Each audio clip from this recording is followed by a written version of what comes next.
ಅಂತಾರಾಷ್ಟ್ರೀಯ ಚಲನಚಿತ್ರೋತ್ಸವಕ್ಕೆ ಆಹ್ವಾನ ವಿಚಾರಕ್ಕೆ ಸಂಬಂಧಪಟ್ಟ ಹಾಗೆ ಈಗ ಚಲನಚಿತ್ರ ಅಕಾಡೆಮಿಯ ಅಧ್ಯಕ್ಷ ಸಾಧು ಕೋಕಿಲ ಕೂಡ ರಿಯಾಕ್ಟ್ ಮಾಡಿದ್ದಾರೆ. ಇನ್ವಿಟೇಷನ್ ಕೆಲವರಿಗೆ ಹೋಗಿಲ್ಲ, ಮಿಸ್ ಆಗಿದೆ. ಹೌದು, ಆಹ್ವಾನ ಪತ್ರಿಕೆಯನ್ನ ಎಲ್ರಿಗೂ ತಲುಪಿಸಿದ್ದೀವಿ. ದೊಡ್ಡ ಕಲಾವಿದರು ಬಂದಾಗ ಪ್ರೋಟೋಕಾಲ್ ಸಮಸ್ಯೆ ಆಗುತ್ತೆ. ಯಶ್ ಸುದೀಪ್ ಬಂದ್ರೆ ಸಮಸ್ಯೆ ಆಗುತ್ತೆ. ಡಿಕೆಶಿ ನಟರು ನಮ್ಮವರು ಅನ್ನೋ ಉದ್ದೇಶವನ್ನು ಇಟ್ಕೊಂಡು ಅವರು ಮಾತನಾಡಿದ್ದಾರಷ್ಟೇ, ಅದರಲ್ಲಿ ಅನ್ಯತಾ ಭಾವಿಸೋದು ಬೇಡ. ಚಲನಚಿತ್ರ ಅಕಾಡೆಮಿ ಅಧ್ಯಕ್ಷ ಸಾಧು ಕೋಕಿಲ ಅವರು ಸ್ಪಷ್ಟನೆಯನ್ನು ಕೂಡ ಕೊಟ್ಟಿದ್ದಾರೆ. ಎಲ್ರಿಗೂ ಹೋಗಿದೆ ಅಂತ ಹೇಳ್ತಾರೆ, ಕೆಲವರಿಗೆ ಮಿಸ್ ಆಗಿದೆ ಅಂತ ಕೂಡ ಹೇಳ್ತಾರೆ. ಆಮೇಲೆ ದೊಡ್ಡ ದೊಡ್ಡ ನಟರು ಬಂದಾಗ ಪ್ರೋಟೋಕಾಲ್ ಫಾಲೋ ಮಾಡಬೇಕಾಗತ್ತೆ. ಅದರ ಮಾಹಿತಿ ಡಿ.ಕೆ. ಶಿವಕುಮಾರ್ ಅವರು ಇಲ್ಲದೆ ಅವರು ಎಲ್ಲರೂ ಬರಬೇಕು ಅನ್ನೋ ಆ ಆಸೆಯಲ್ಲಿ ಬಯಕೆಯಲ್ಲಿ ಅವರು ಮಾತನಾಡಿದ್ದಾರೆ ಅಷ್ಟೇ ಅಂತ ಕ್ಲಾರಿಫಿಕೇಶನ್ ಕೊಟ್ಟಿದ್ದಾರೆ. ಸರ್, ನಾನು ಎಲ್ರಿಗೂ ಆನ್ಸರ್ ಮಾಡಿದ್ದೀನಿ. ನೀವು ಯಾರ್ಯಾರೋ ಕೇಳಿದಾಗೆಲ್ಲ ನಾನು ಎಲ್ರಿಗೂ ಆನ್ಸರ್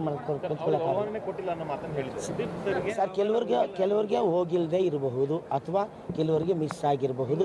ಕೆಲವರಿಗೆ ಕಳಿಸಿದ್ದು ಪೋಸ್ಟಲ್ಲಿ ಲೇಟ್ ಆಗಿರ್ಬೋದು ಅಥವಾ ಲೇಟ್ ಆಗಿಲ್ಲದೆ ಇರ್ಬೋದು. ಪೋಸ್ಟ್ ಹೋಗಿನೂ ವಾಪಸ್ ಬಂದಿರ್ಬೋದು. ಕೆಲವರಿಗೆ ನಾನು ನಿನ್ನೆ ಲಿಸ್ಟೆಲ್ಲ ನಿಮ್ಗೆ ಕೊಟ್ಟು ಎಲ್ರಿಗೂ ತಲುಪಿಸಿದ್ದೀವಿ.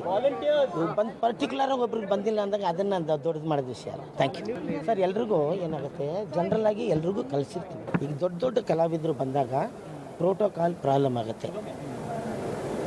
ಈಗ ಸುದೀಪ್ ಸರೇ ಬಂದರು, ದರ್ಶನ್ ಸರೇ ಬಂದರು, ಅಲ್ವಾ, ಯಶ್ ಅವರೇ ಬಂದರು ಅಂದ್ಕೊಳ್ಳಿ. ಅವ್ರನ್ನೆಲ್ಲ ಹೆಂಗೆ ಮೇಂಟೈನ್ ಮಾಡಬೇಕಲ್ಲ. ಅಲ್ಲಿ ಅದು ವಿಧಾನಸೌಧ ಮುಂದೆ ಇರೋದು ಪ್ರೋಟೋಕಾಲ್.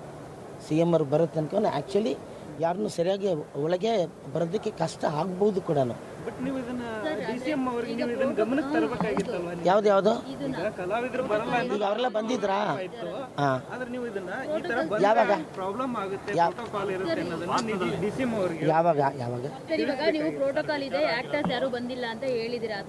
ನಾನು ಹೇಳಿದ್ದೀನ? ಕರಿಯಕ್ಕಾಗಿಲ್ಲ ಅಂತ ನಾನು ಹೇಳಿದ್ದೀನ? ಕರೆದಿದ್ದೀವಿ, ಜನರೆಲ್ಲ ಕರಿತೀವಿ. ಒಂದು ನಿಮಿಷ ನಾ ಹೇಳಿದಂಗೆ ಕೇಳಿಸ್ಕೊಳ್ಳಿ. ಎಲ್ರಿಗೂ ನಾವು ಪೋಸ್ಟಲ್ಲಿ ಕಳಿಸ್ತೀವಿ. ಪರ್ಸನಲ್ ಆಗಿ ಅವ್ರು ಕರಿಬೇಕು ಅಂದರೆ ಅವ್ರನ್ನ ಒಬ್ಬರನ್ನೇ ಕರೆದಿರೋದು. ಪರ್ಸನಲ್ ಯಾರು ಸ್ಟೇಜ್ ಮೇಲೆ ಯಾರು ಇರ್ತಾರೋ ಅವ್ರನ್ನ ಪರ್ಟಿಕ್ಯುಲರ್ ಕರೀಲೇಬೇಕು ನಾವು. ಅದನ್ನ ಯಾರು ಚಲನಚಿತ್ರ ಅಕಾಡೆಮಿಯ ಅಧ್ಯಕ್ಷರು ಎಲ್ಲೋ ಒಂದು ಕಡೆಯಲ್ಲಿ ಅವ್ರನ್ನ ಅವರು ಪ್ರೊಟೆಕ್ಟ್ ಮಾಡ್ಕೊಳ್ಳೋ ವಿಷಯಕ್ಕೆ ಹೋಗಿ ಉಳಿದ ವಿಷಯಗಳನ್ನ ರಾಡಿ ಇನ್ನೂ ಮಾಡ್ತಾ ಇದ್ದಾರೆ ಅಂತ ಕಾಣಿಸ್ತಾ ಇದೆ. ಯಾರನ್ನ ನೀವು ಕರೆದಿದ್ದೀರಿ ಅವ್ರ ಮಾತ್ರನೇ ನಿಮ್ಮ ವಿಶೇಷ ಆಹ್ವಾನಿತರು ಅನ್ನೋದಾದರೆ ಎಲ್ಲರನ್ನೂ ಯಾಕೆ ಬರಬೇಕು ಅಂತ ಎಕ್ಸ್ಪೆಕ್ಟ್ ಮಾಡಬೇಕು?